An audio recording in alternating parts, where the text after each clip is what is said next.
All right, Eddie D, I'm back. We already covered Dallas moving to the East, Mark Cuban. Kobe's only great with centers and big man. The next thing I'm going to cover is Scottie Pippen. All right, now this statement was made by a cat I went to high school with. We'll call him L. Jones. Now, L. Jones actually could hoop. Like, I met him freshman year. This cat could really hoop. And, I kind of respect cats' opinions if they play it on a team and can really play when it comes to basketball. I give them a pass. But every once in a while, one of those cats will say something stupid. And this was really stupid to me. Now, he said, I can't remember how we got on the topic. Most people say Michael Jordan's the greatest of all time. Obviously, a lot of us haven't done the research on the other players, and that's why they just say it. And because they're from Chicago. Me, I say Jordan is the greatest in my opinion, because if you look at most of the other great players who won championships, they didn't have the kind of players MJ had.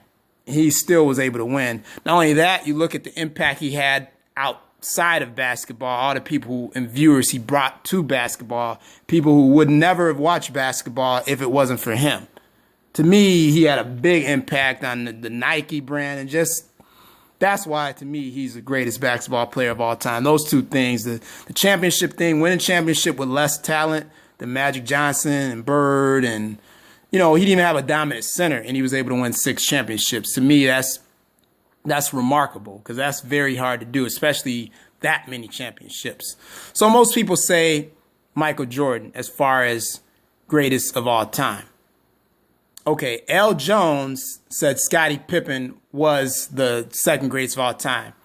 Now, me as a basketball fan and as a basketball person who's kept up with the history of basketball and is very knowledgeable about the great players who've played in the league, I was kind of shocked because I had never heard anybody say that. I mean, Scottie Pippen was a great player, in his time, but if you compare all the other players who've played throughout the years, I don't think he's in the top 5 at all. Like, he's probably top 50. I'll give him top 50, but it's like, I'm like, Scottie Pippen? And he really believed it. I'm like, wow, dude, did you start watching basketball in 92? Or 94? It didn't make any sense. But anyway, I'm going to break it down for you why that's a crazy statement.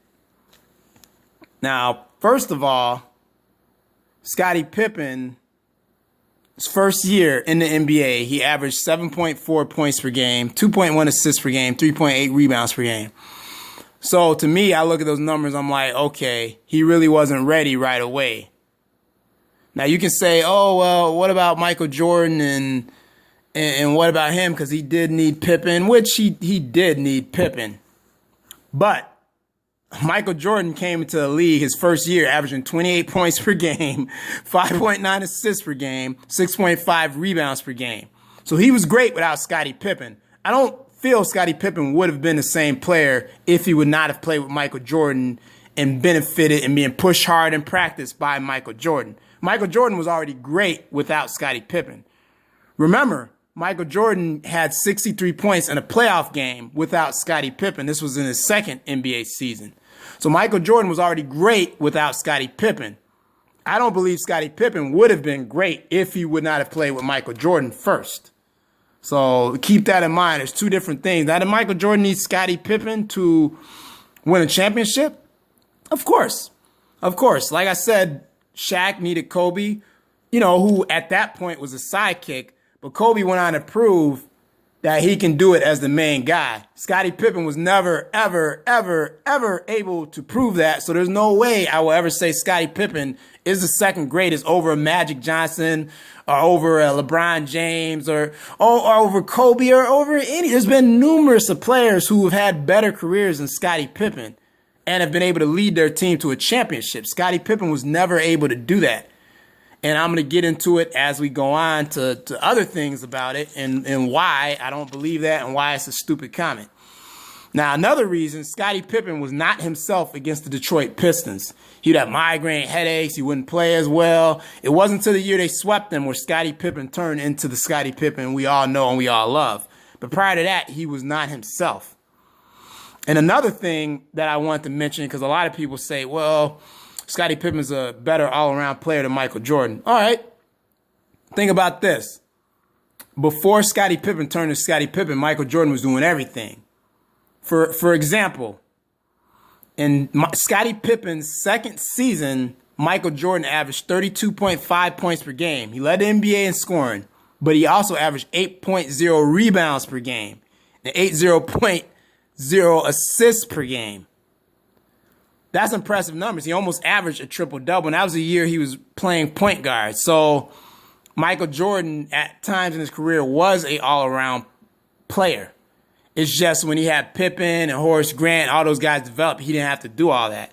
But those numbers in that season proved that when he wanted to be, he could do everything. Not only that, Michael Jordan won Defensive Player of the Year, an award Scottie Pippen never won. Let me say that again. As many people say, oh, Scottie Pippen was the better defender, he never won Defensive Player of the Year. Michael Jordan did, though, in 1988.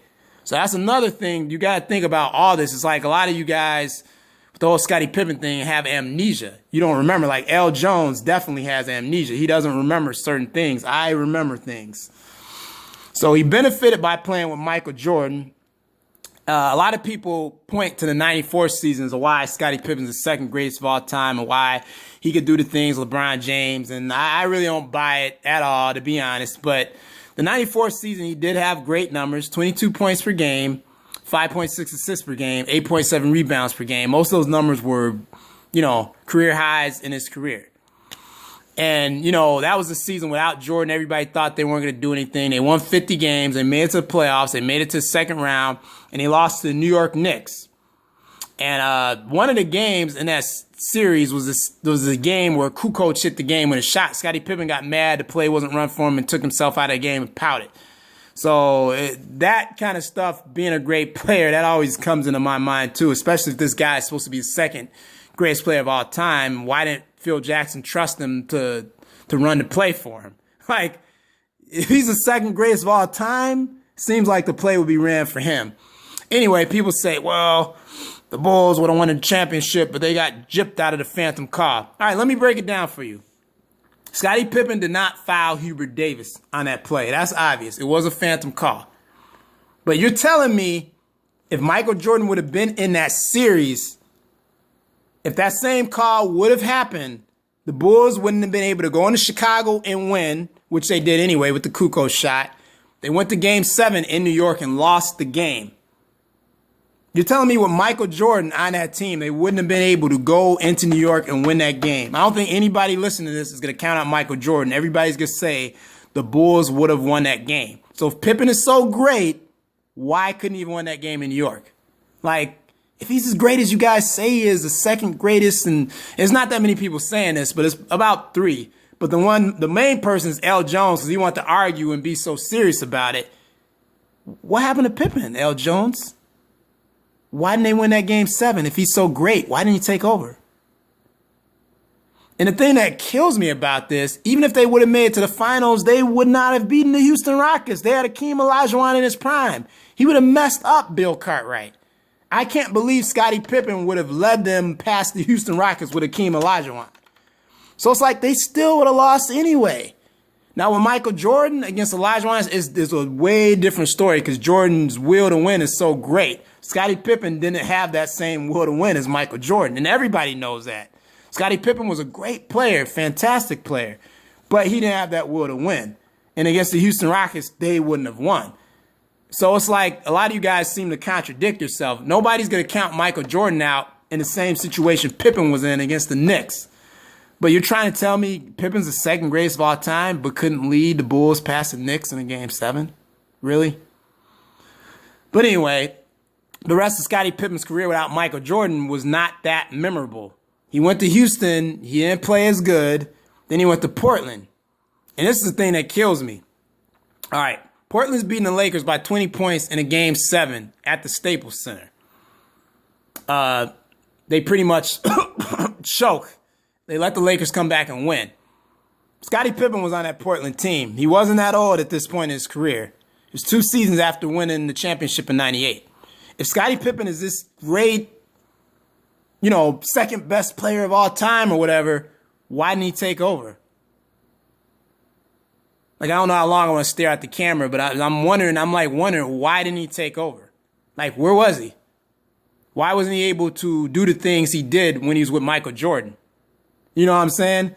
And that's what I mean about him benefiting by playing with Michael Jordan. A lot of y'all have amnesia too with this. There were a lot of Bulls games I remember seeing where Scottie Pippen would disappear offensively. Now, he was always there on defense, but offensively, he would disappear, and Michael Jordan would have to bail out the Bulls. So it's like, how can this guy who disappears on offense a lot be considered the second greatest player of all? Like, it doesn't make any sense. And that's why it's number 2 as far as the stupidest comments of the season I've heard. It doesn't make any sense.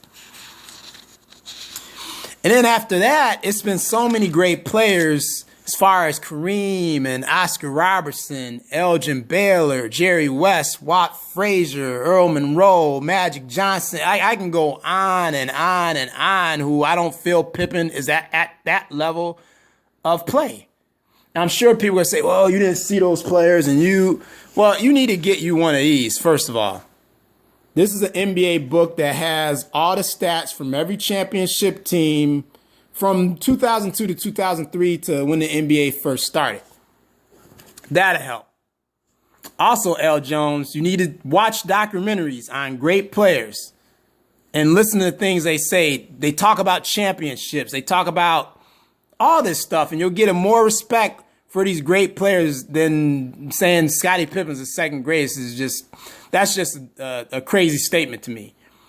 Also, L. Jones was like, well, you've never seen this player and this player play and this player. No, you haven't seen this player and that player play. There's a channel called ESPN Classics. They show the old games on there. There's another channel called NBA TV. They show the old games on there. If you don't have these channels, don't say I don't see it. Call your cable company. Call Comcast. Call Dish. Call AT&T so you can get these channels so you can get familiar with NBA history so you can know the great players in the game. You know what I'm saying? If you don't know, get this book. There's another book I have here.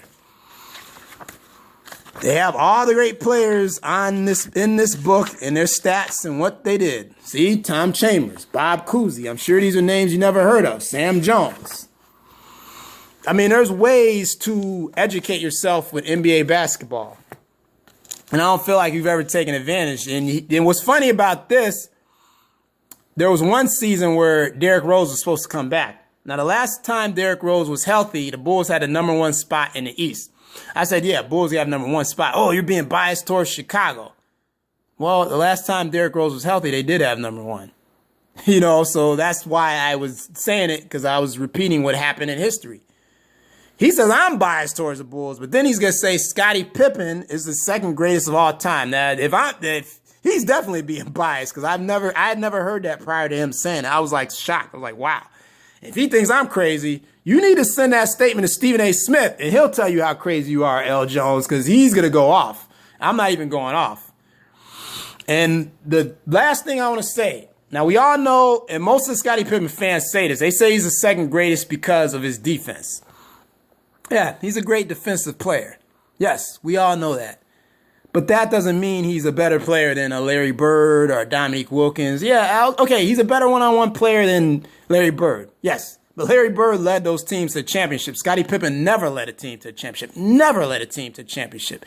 Never. Like when I was saying earlier, Kobe was a sidekick. Yeah, when he was with Shaq, but then he ended up leading a team to a championship as being the featured best player. So he proved he was more than that. Scottie Pippen, in my opinion, never proved he was more than a sidekick. And that's why I can never say he's the second greatest player of all time. It doesn't make any sense. And as far as the people I interviewed about, 53 people. Because I know L. Jones is going to say, well, Eddie D's crazy. He doesn't know what he's talking about. But I interviewed 53 people. And I tried to interview more people. A lot of people did not comment or did not want to get involved in this discussion. Or they gave me half the answer, but they didn't give me the whole answer. I would ask them, who's the best player? Who's the second best? Where would you rate Scottie Pippen? A lot of people only answered one part of the question, so I didn't even count their vote in this. I only counted the 53 people who answered the whole question. And out of the 53 people, 90% of the people said Michael Jordan is the greatest basketball player of all time. Okay. 5% said there are no greatest of all times. Everybody's great in their own time, which I get it too, because to a certain extent, yeah, Magic and Bird in the 80s, Michael in the 90s. Then it was like Shaq and Tim Duncan. Then it was Kobe. Now we're in the LeBron era, right? So everybody's era is different. Not to mention the rule changes are completely different. Every era they change the rules. Like hand check and not hand check. 3-point line was moved in, then they moved it back. So the game is always different and the rules are always changing. So I respect that. 0.0818% said Pippen was the greatest of all time, which, you know, that's a big Scottie Pippen fan who said that. So he'll probably admit he's biased towards Scottie too. All right. 16% of the people said Magic Johnson was the second greatest of all time. 13% said Kobe was the second greatest of all time. 11% said LeBron and Bill Russell were the second greatest of all time. 9% said Shaq was the second greatest of all time. 5% said Pippen, and I'm counting L. Jones' comment with 2 other people, was the second greatest of all time. 3% said Bird, Oscar, Dr. J, and could not answer. And then you had people like who had individually won, like one person said Malone, one said Kareem, one said Hakeem, and one person said Jordan was the second greatest of all time. So to me, the people have talked. Not that many people agree with Scottie Pippen being the second greatest of all time. And like I said, as far as defensively, if I did a best defensive players of all time, easily, Scottie Pippen's #1 right there. I'll probably put Scottie in, what's his name? Dennis Rodman at the forwards. Probably have Bill Russell at the center. Jordan at the guard. And probably Joe Dumars at the other guard. Or even better, Gary Payton and Joe Dumars. Or Gary Payton and Jordan as far as greatest defensive players of all time. But just because he was one of the best defensive players of all time doesn't mean he's the second greatest of all time. And like I said, that is why that was one of the stupidest comments I heard in the season.